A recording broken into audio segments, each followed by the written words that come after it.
right, good evening, everybody, once again.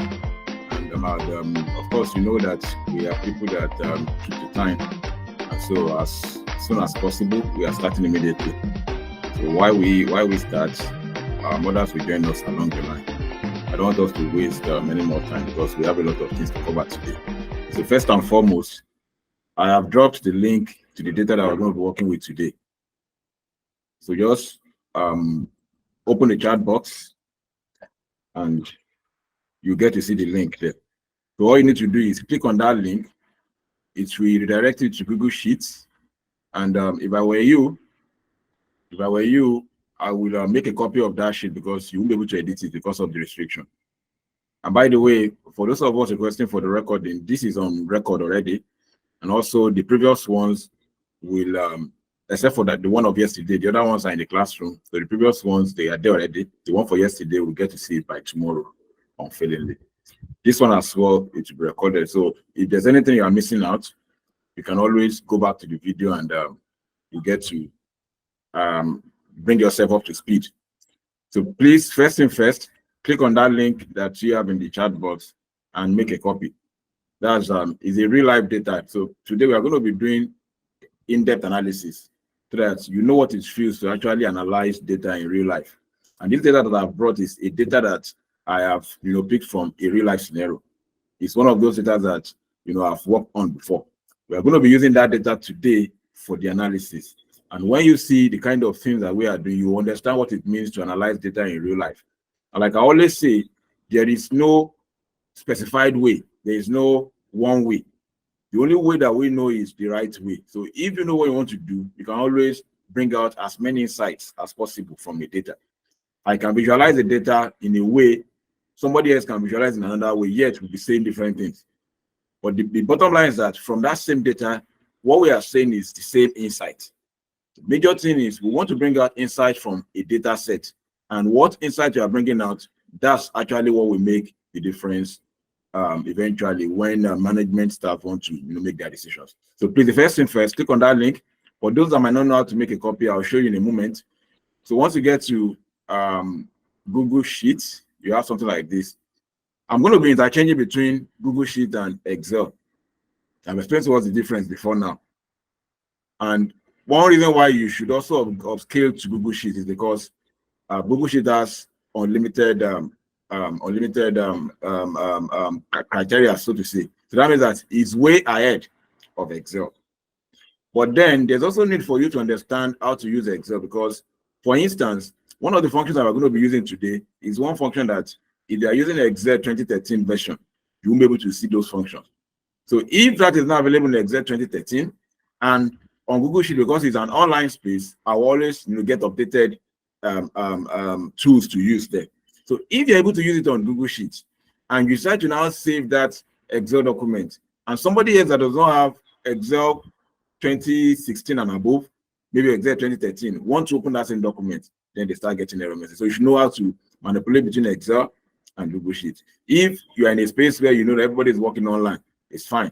But for those that might want to access those same files on a local computer using maybe earlier version, then you might also consider, making use of the local Excel. So let me share my screen quickly.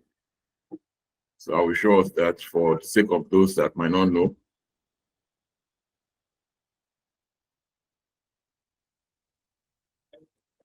All right, so here's the data we are going to be working with. So as soon as you open it, the next thing that I'll advise you to do is make a copy. Just come to File, make a copy. Then once you make a copy, these data sets automatically become yours. So then you can now edit and do whatever you want to do with it. So just save it as whatever you want to save it as, then click on make a copy. So let me just give us a few minutes to do that. Then we'll get started in minutes. For those that did not really get some of the things that we did yesterday, this analysis, it will be cut across virtually everything that we've learned so far. So we are bringing all of those, integrating them together so that you understand how to maneuver your way and bring those things together. Because there's no one tool that is being used in isolation. All of those things will bring them together. So you'll be seeing all of those things that we've been doing all the while. You see them in just one analysis. And if you don't know what to do, you might sit with this analysis and 8 hours you are still there. And somebody else will sit on with the analysis and 2 hours the person is done. What's the difference? Knowing the right tool to use at the right time. Now let's go ahead. Now, let me give you an overview of the data that you're working with, because our stance is always the same when it comes to handling data. It is a very wrong approach for me to see a data and I will just jump into analysis without understanding what that data set is all about. It's easier for me if maybe I was part of the data collection process. For those that started the class with us, we broke it into sections for us. We have data engineer that more or less they design the data architecture and all of those things. So many a time you might not be the one that will collect the data. So if you were part of those that did the background work and collected data, it's easier for you because you know the journey of that data. But most of the time as an analyst, you don't need to know how the data was collected. So the first thing first is you'll be given a data to analyze. They need insight from the data, which is actually your results. The first thing you do is understand what each column is telling you. So once you understand the background of the data, then you can begin to bring your data prowess together and you can run your analysis. Now here is the data set. This is a real life data set. I've decided to remove some stuff because of confidentiality sake. So I removed some column already, but what we have here is enough for us to do what we want to do. This is item number. Talking about a production company now. It could be a production company or a sales company where they sell things. This is item number with codes. And we said something the last time. We said there's always a unique identifier in most data, such that you are sure that this unique identifier cannot appear more than once, meaning that no two items can have the same name. For instance, in a store that has code for items, it is practically not possible for two items to have the same code. That is the unique identifier. So in this case too, we have item number, and one of the item number is GFG0025. This item number it can be maybe for laptop. So as many times as possible that this thing appears, it represents laptop. I decided to remove the description because of confidentiality. Now, but then we should know that each of these codes represents something in a particular field, in a particular environment. GFG26 is another code for another thing. Now it appears several times because somebody placed an order on this, maybe on a particular date. This is a particular sales. This is another sales. This is another sales, and that's why it's appearing several times. So as many times as possible that you are seeing any code, it represents the same thing. If you go down, you also see GF27, which represents another item. That's the item number. Now, those items, they have their expiration dates.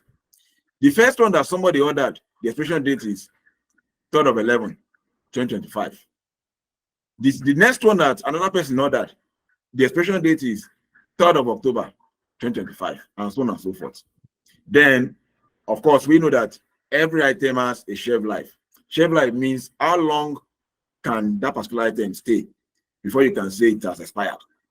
If it's a consumable, of course, you know that perhaps the shelf life will be lesser than those things that are not consumable. Say, for example, tomatoes. Expiration date of tomatoes or durability of tomatoes cannot be compared with hardware like, let's say, laptop and the rest. So this shelf life in months represents how long that is required for that item to expire. The expiration month is part of what is required there. You can manipulate whatever you want to manipulate. If this might not be part of the initial data, but I might feel like, okay, it's easier for me to visualize if I have expiration month. Let me rename this expiration month. Expiration month.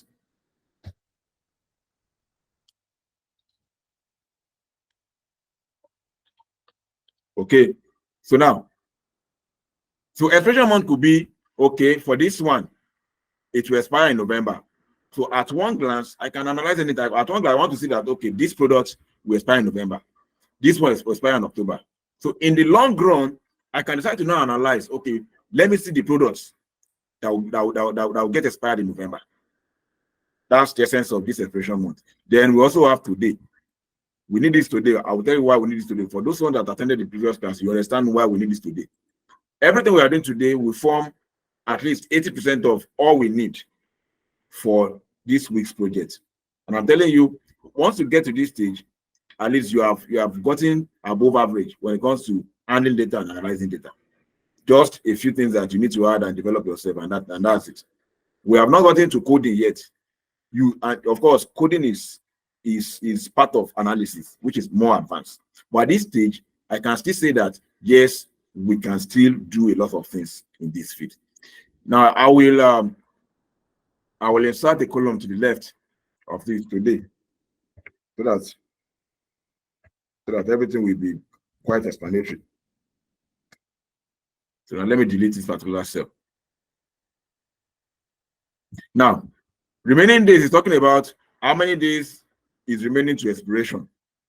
Then this analysis, I want to be able to see products that still have above 90 days expiry, those ones that have less than 30 days, so that I can decide to now filter the ones that are close to expiry, so I will know how to deplete them. Those are insights. I'm just thinking. So it's not one way. So anybody can say, let me, if I have to make it easy, I want to know the ones that are close to expiry. So with this analysis, we can actually get that done within a twinkle of an eye. Then this is the quantity that the first person ordered. Item number GLB0025. The quantity is 2,000. That means that person ordered 2,124. Now we have the unit price. Unit price is, of course, we know that cost per one, that's unit price. Somebody ordered 2,124. Now, I want to find out the amount, the total amount that this person must have paid for this particular product. Now, the last class we did something. It is not out of reach for you to need information from other workbooks. It is possible that you need information from other workbook. Now, if you need information from other workbook, for example, this unit price, just imagine we have more than 1,000 rows in this particular data set, and I have unit price for each of them in another workbook or in another Excel sheet, and I have to bring that here. This first item, maybe the unit price is 4,000. As many times as I'm seeing this GLB0025, the unit price will be 5,000. But it would be a very wrong approach and a tedious one for me to now start entering one after the other. Number one, your approach to mistake. Number two, your time is going to be just a bunch of waste. It will be, in fact, it is possible that you run the analysis, but I can tell you that 99% of the time you will not get it correct because of human error. Now, what do we need to do? How do we get started? We have a sheet called Chef Life. This second sheet, if you have that sheet, you'll see it. We have a sheet called Chef Life with the item numbers. So all the item numbers, they have their Chef Life. We also have another sheet called Unit Cost. All the items, they also have their unit cost. I decided to remove this description because of confidentiality. Then we have the summary. The summary could be for top management staffs. They don't really have time to visualize data. All they want is summary and maybe chart, so that within a glance, they can always see what the data is saying. This is the summary that you need. And this is what most likely you will have to present to them. Okay, how many products have expired? How many will expire soon? That is less than 30 days. How many has expiration between 30 and 60 days? How many has expiration between 60 and 90 days? Then how many products can you say is a fresh product? Once they see this, they know what to do with this information. So it's your responsibility as an analyst to make it easy for them. With the percentage contribution, I can always say that in this store they have more fresh stock. In this store they have a lot of about to expire. Let's find a way of depleting all of those things. Now let's get started. So the first thing we want to do is we need to, I'll take it step by step. Once I finish a particular concept, I'll give room for individuals to ask questions so that everybody can be up to speed. Now the first thing is, let's find a way of bringing the Chef Life in months. The Chef Life in months is on another sheet. Now let me say this. If you have a different workbook and you need an information from that workbook in this workbook that you're working on, all you need to do is create another sheet, because everything you need has to be in the same workbook. If you want to pick something, it's easier for you that is in the same workbook. So if you are bringing from an external workbook, all you need to do is open that workbook on your local device, then create another sheet. Now, once you create another sheet, then you can now paste that particular sheet where you want to lift values from. Then by so doing, we can now continue. We don't need it, so let me delete it. So now, go back to analysis. Now, want to bring the shelf life in months from this particular Excel document. How do we do that? Of course, we know that the first thing we need to do is come to where you want to lift from. And we said yesterday, we said the first thing you need to do is we need to name this Excel workbook. And how do we name it? Bring your mouse to the extreme left, just under this B12. Where you have this B12 is what we call the name box. And that's where we are heading. Now, once you bring your mouse here, you can see where my mouse is. Just under that B12. Click on that B12. What have I done? I've selected the entire workbook. So now, essence of a name is each time they call George, for example, we want somebody that answers that name to be able to, okay, I am the one they are referring to. So if I name this now, I'll bring my mouse to where we have this name box. Just click on it. Note, I'm not clicking this drop down. Click on it, then give it any name I want to give it. In this case, I will say Shelf Life or Shelf, anything. So if you observe that you are giving a name and it's not responding, it could be that that name already existed, or there's a process. Just find another name and give. Once the name is accepted, you can always see it up here. Then you are good to go. So anytime I call on Shelf, Excel or the sheet already knows that I'm referring to this particular cell or this particular sheet. That's the first thing. Don't forget our aim. Our aim is to bring a particular information from this sheet to where we actually need it, the main analysis sheet that we're working with. So how do we go about that? Name this sheet, which is Shelf. Then let's go back there. Analysis. Now, from here, we already know that whenever we call on Shelf, Excel will go to this table and bring what we need. Secondly, in order for you to be able to lift that information, there's something we call column index number. Column index number. Now, the column index number is such that it's just you counting where the column lies. For instance, if what I'm looking for is in column D, like we're looking for Shelf, if it's under column D, I'll need to count from here. A is 1, 2, 3, 4. So that means the column index number for that Shelf Life is 4. In this, we are looking for Shelf Life, and Shelf Life is under column B. So that means column index number 1 and 2. So you need to take note of that too. And also, when you are using this tool called VLOOKUP, because that's what we're going to be using, so we say equals VLOOKUP, vertical lookup, meaning you are looking up a particular value from another sheet. So whenever you are using this particular tool called VLOOKUP, ensure that your reference, that's your identifier now, is occupying the leftmost column.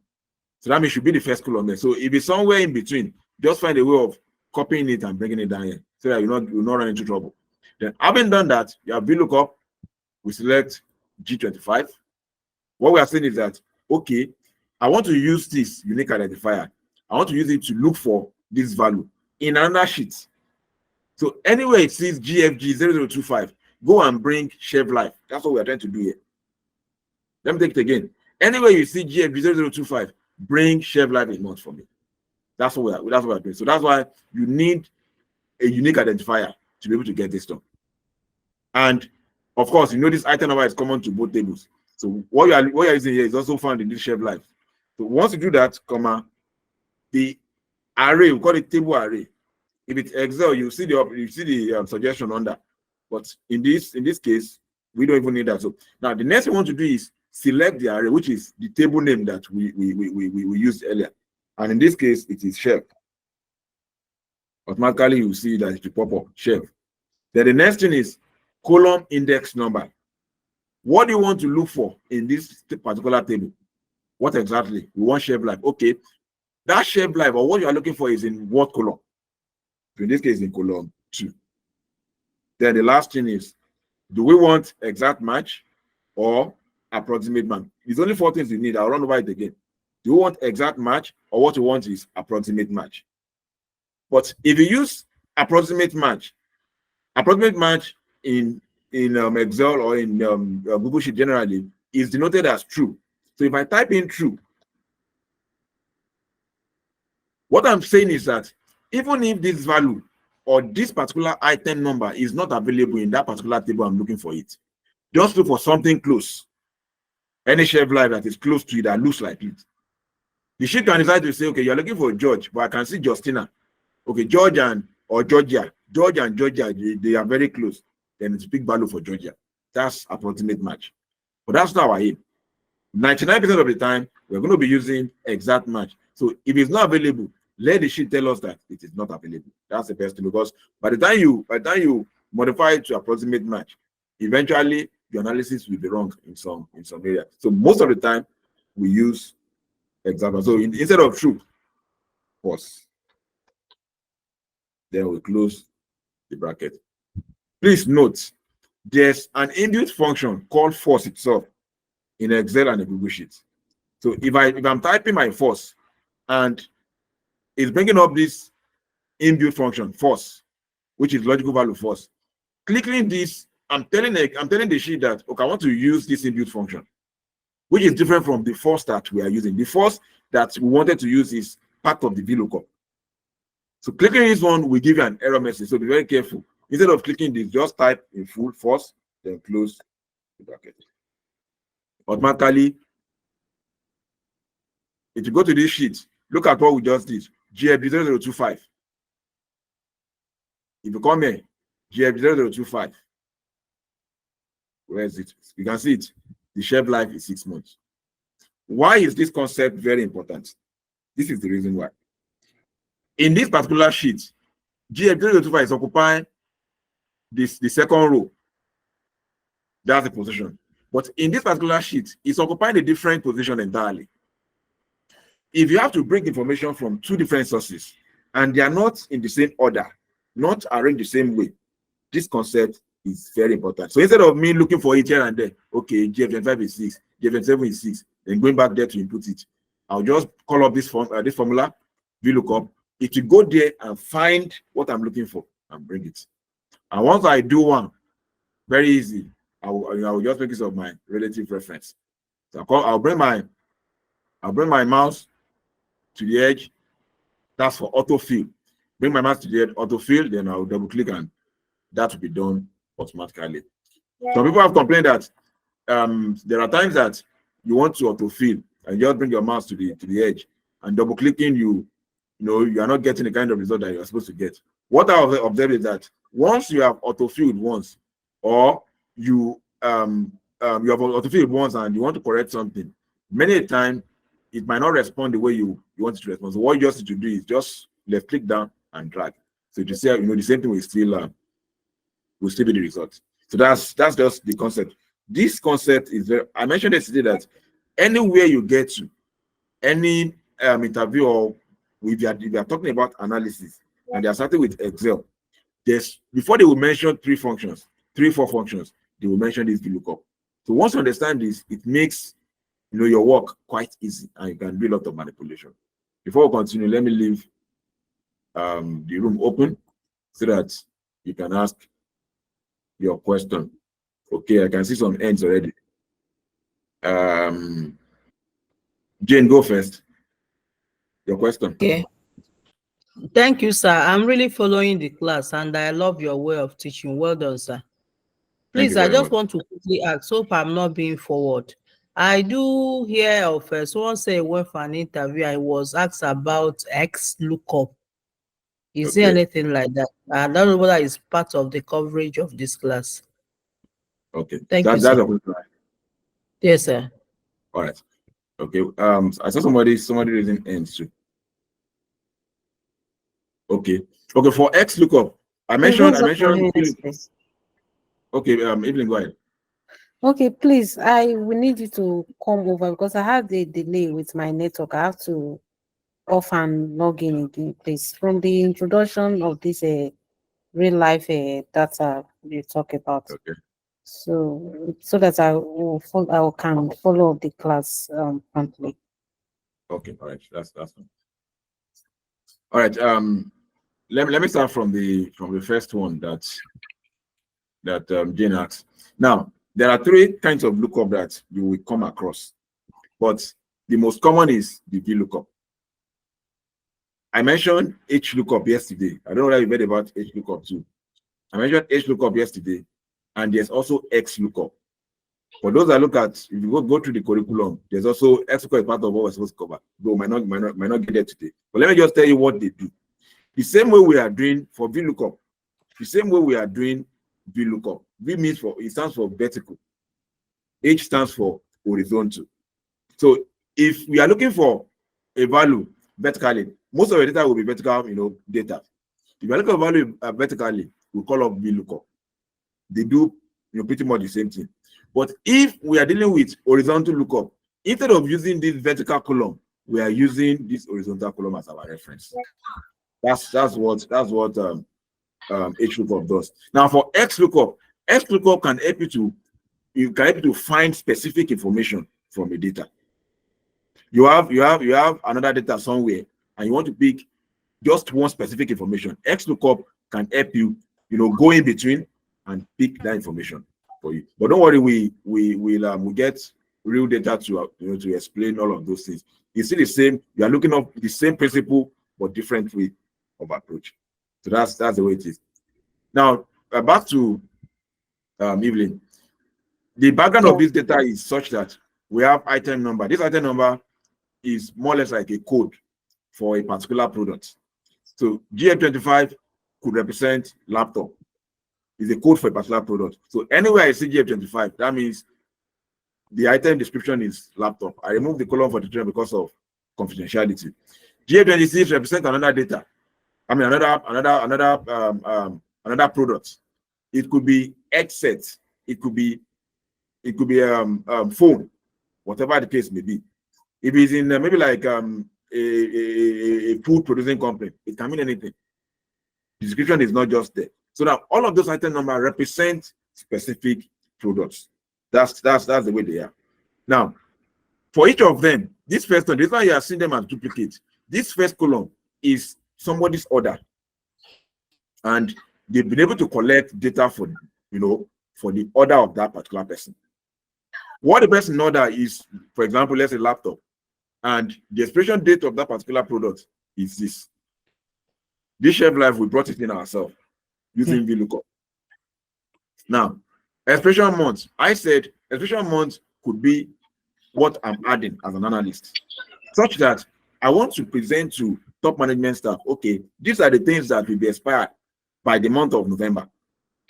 So just looking at expiration month and analyzing expiration month, I can always cite that, okay, this particular product or these things will get expired by November. That's the essence of expiration month. Of course, I know by now, for those of us that have joined the previous classes, by now you should be able to think of how you can extract months from these expiration dates. Yeah. Okay. So that's the essence of that column. I can add anything I want. Of course, we know what today does. We are coming there. Then to the extreme right, rather, we have a column for analysis. Analysis could mean that I want to see products that will be expired soon to expired products. Let's say they have less than 30 days to expiry. Those ones, they have critical keys. So I need to escalate it to management so that they can take decision on that. You see many times when we're talking about data analysis, people used to feel until you start talking about Python, start talking about SQL, then you have not started the data analysis. I mentioned before that I have been to a well-known global organization now, and the white man was saying that we don't use Power BI, we don't use Python, we don't use that. What we use for analysis is Excel. And by now, I know most of us understand that Excel can do quite a lot of things. After next week, we introduce ourselves to Power BI, of course, but this is big D if you understand your way around it. Now, analysis means that I want to be able to cite, okay, which of the products is near expiration, which ones can I say they are fresh products, and so I should not bother myself. So as soon as I present that to stakeholders, they know where the problem is and where they should focus their attention. That's this analysis. We can tailor it to suit any feed. Yesterday, somebody was asking if we can use the conditional statement for grade, and we were able to demonstrate how to use it for grade, even in school setting. So it's applicable in all sphere of life. Then this quantity, the first one is talking about the quantity that Mr. A ordered.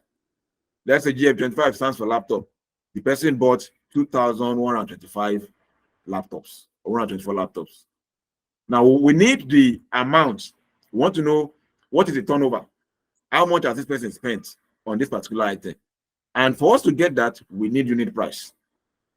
But then the unit price, there's every organization, they have a database for different things. There's a database for unit price. So you have a different sheet entirely containing unit price. You have another sheet containing the shelf life. And here you are, you have your sales report already. And you want to bring all of those things to analyze certain things. So how do we bring them together? And that's why we are here. And finally, just for a background, they now have a summary.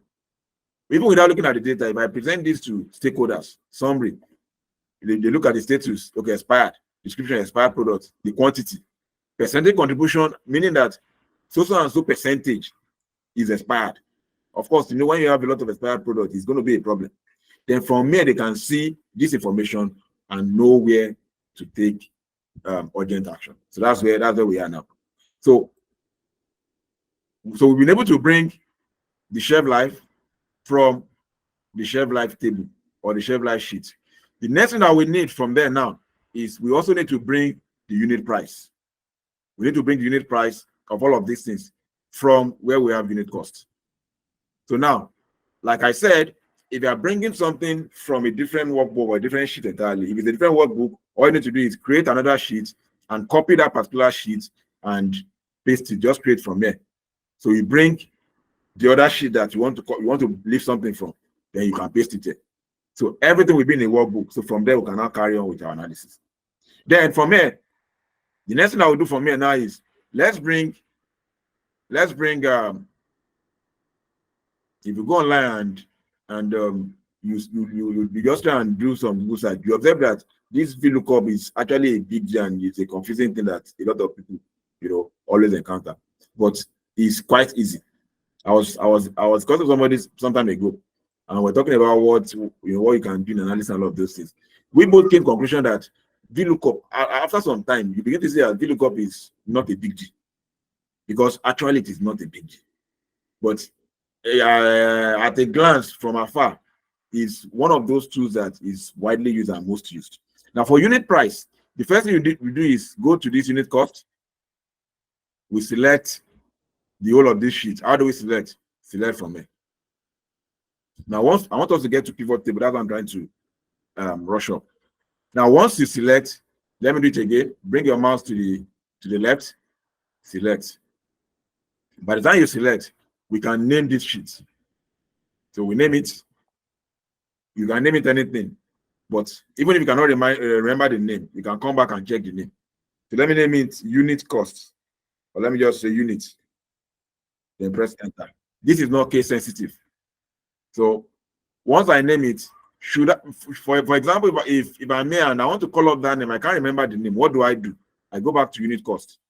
Once I select the sheet, the name will appear. So I will be able to use this name elsewhere. So even if you cannot remember, just come back. Then I'll go back to my analysis. Second thing I need to do is, what do we need from this table? We need unit cost. So what is the column index number of unit cost? The column index number of unit cost in this case is 3.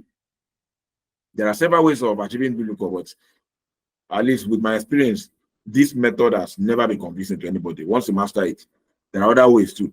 But once you master this, it's quite easy. Later on, as you are scaling up, we can begin to explore other ways of doing certain things. But for now, let's stick with this. So now, the column index number of this unit cost is 3. How did you arrive at 3?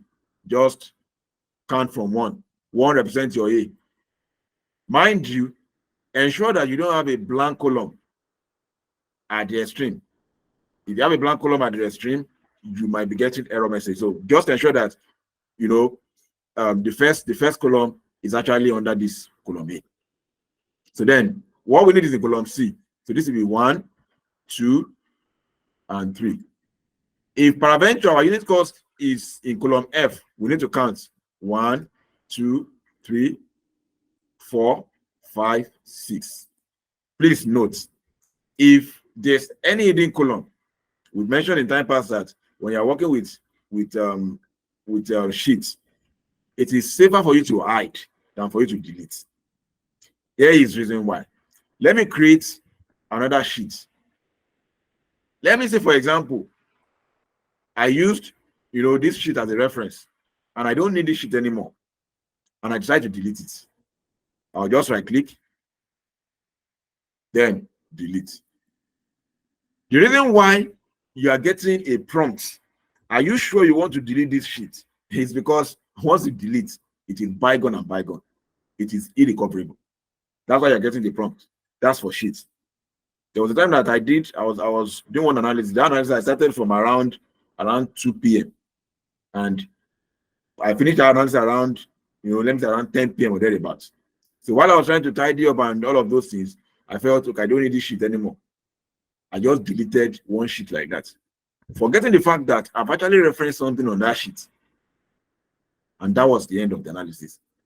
I was beginning to get error messages, and I had to start afresh again. Of course, you know the result. That was the end for that day. I just shut down and left it to the following day.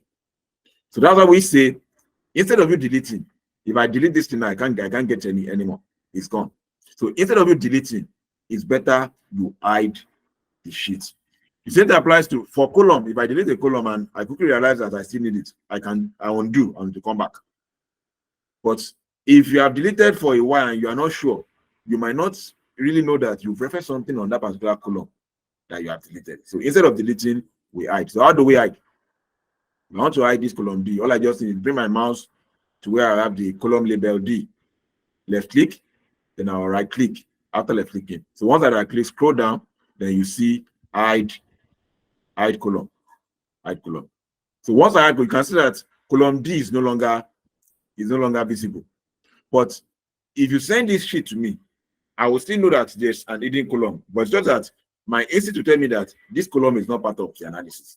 Maybe you just use it for calculation. So how do I bring it back? For Google Sheets, you will see one arrow points to the left, another point to the right. So you just click the one you want to, you just click if you want any of the two to bring it back. So you can see now we are back. Now D is back. Now, why did I go to that hiding of column? If this column is hidden, column B, let me decide to hide this column B. And I need to get the column index number of unit cost. You need to know that even hidden column is still part of the sheet, so it should be counted. So I can't say that the column index number for unit cost is 2 in this case. So this hidden column will also form part of my column index number. So in this case, it is 3. So we can now go back there and say equals VLOOKUP. What are we looking up? We are using this unique identifier reference G25, which means I'm going to look for this G25. In which table are you looking for it? Unit cost table. Anytime I call units, that's Excel reference that table. Which column do you want? Column 3. So go and look for this code. When you look for this code in this table called units, then give me column 3. How do I want it? I want exact match. Exact match represents false. You can try it in Excel to see this, then close the parenthesis, enter. The unit price will come automatically. So anywhere this appears, you can see that there have been multiple orders on this. So anywhere this appears, the unit price will always surface from there. Then I can now autofill. I can autofill to get the unit prices of other ones. So that's it. So now let's proceed. We know that for production date is always a day earlier than expiration date, which means that if something was produced on the 6th, the expiration date will definitely be on the 5th, depending on the number of the months that the shelf life will be. So in this case now, production date appears to be 11th, expiration date is 11th. So what do we do to fix that? I'll just add +1. So then we are good to go. Then I can now autofill this. So we are good with that. I need to hurry up. So we are good with that. So if you are going from production date to expiration date, it's quite easy. That one you are just adding straight. So we are not putting this negative value for the month. So depending on what you want to achieve. Now the next one we'll do now is we want to be able to visualize the number of days remaining. We call it shelf life remaining. Meaning that, okay, this product has 100 days to expiration. This one has already expired. What do we need to do to get that? Today's date and expiration date, those are the two dates that we need. So what do we do? Expiration date minus today's date will tell us how many days to expiration that product has. And even ask a question that this summary, did it come with the data set, or we just created it? Let me give us a picture of an analyst. The picture of an analyst is that sometimes they might give you a template that this is what we want. This is what we want to see. But it takes somebody that understands analysis to be able to say, this is kind of insights I want to get from this data set. But generally, 99% of the time, you'll be the one that will provide them with reasonable insights. On a few occasions, they might ask you questions. Okay, how many, this particular parameter, what can you say about this? On a few occasions, they can ask you. But many a time, you'll be the one that will think, and so from this data, what can I bring down from this data? So based on those things that I can see beyond the data, I can prepare a summary. There are times that I can give it, okay, summary, this is what we want to see from that data. Then you now use your prowess to feed, to figure all of these things out. But many a time, you can, in fact, even these ones that they might give you a template and we want to see this. And while analyzing, you feel like, okay, this also will also be a very good insight as an analyst. You are also permitted to also suggest all of those things. So this one, I created this. Of course, it's part of the template. And with this alone, stakeholders can actually make important decisions. So let's just start on that. So now, I want to know the remaining days to expiration. So remaining days is expiration date minus today. And for somebody can decide to say, let me type today's date and then autofill it down. But most times, we want your report to be, up to date. That's the way it is. By tomorrow, this today's date should have changed to tomorrow's date. And whatever you have analyzed will still, will still generate the right results. So that's why typing the dates will be a very wrong approach. So what do? We put this function called today. Today. So that's the current date. It will tell you the current date. By tomorrow, it will give you tomorrow's date. By next tomorrow, it will give you next tomorrow's date. So I'll just click on that and close. Now, here is the problem I was talking about. This is today's date. Okay, we are good with this. So I can actually autofill this. Autofill, just click on it. Sometimes it might not respond as you want. So you can just drag down and that's it. So by tomorrow, this 10-6 would have changed to 11. We have changed to, 10-6 would have changed to 10-7. Next tomorrow, it would have changed to 10-8, and so on and so forth. So now the next thing we want to do now is let's get the remaining days. Once we do this, because the next one now is that's when we begin to query this data. Then we now land in pivot table eventually. Remaining days equals to expiration date minus today. 156. It is possible that this particular column is formatted as date earlier, and what I need is number. All you need to do is reformat this table. It's part of the structure of the table. Reformat this table, then click on format number, then you can now change it to number. If I want date, I can change it to date. If I want currency, I can change it to currency, and so on and so forth. So now the first one has been done, then I will drag it down, autofill. So now from here from these remaining days, I can visualize products that have expired and their quantity. I can also visualize the ones that are about, expiring, so that stakeholders can take important decisions on those products, and then they can avoid any pitfall that might come up eventually. Now the next one we'll do now is we already have our remaining days. Expiration month, before we go to this one, expiration month, let's bring out the month of expiration from this, because it's possible that you want to easily see which products will be expired in November or in March.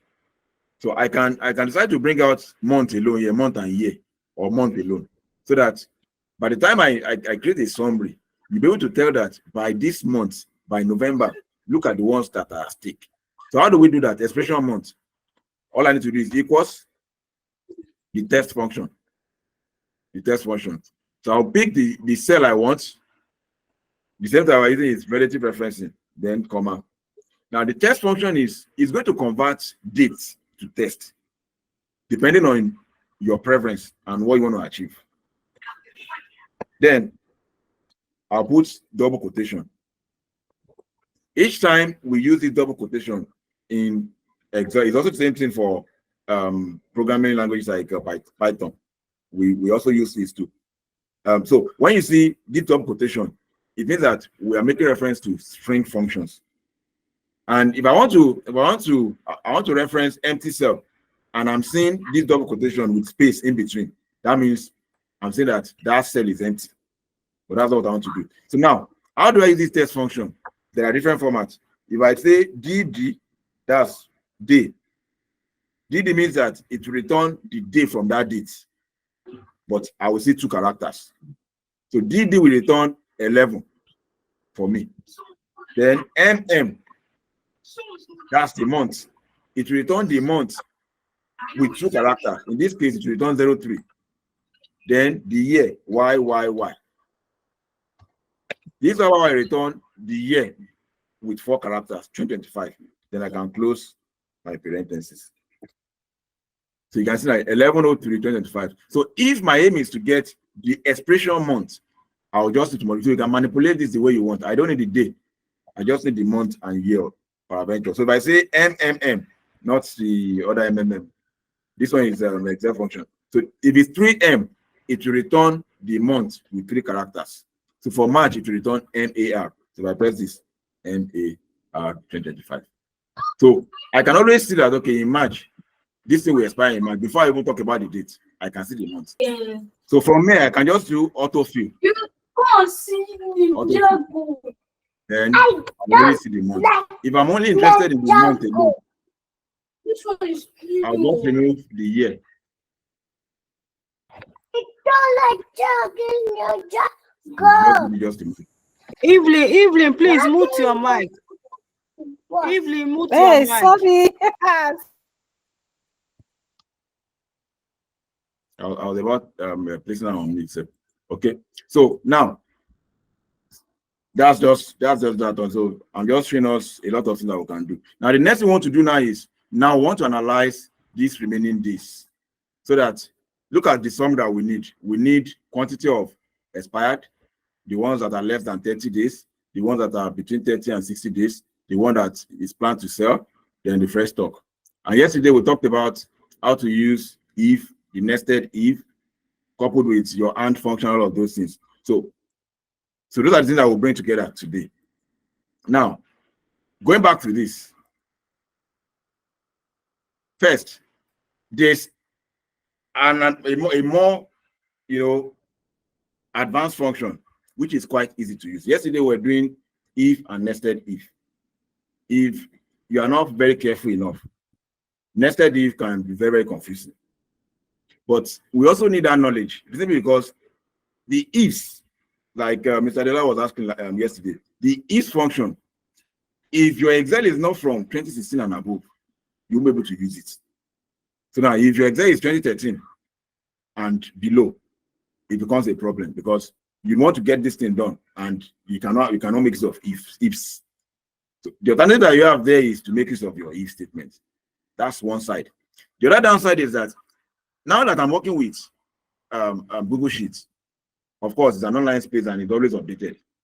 If I use ifs for this analysis and I share it with somebody else who is using Excel, maybe Excel version that is below 2016, all of those things that I did with ifs will start showing name error, because the function is not inbuilt in their version.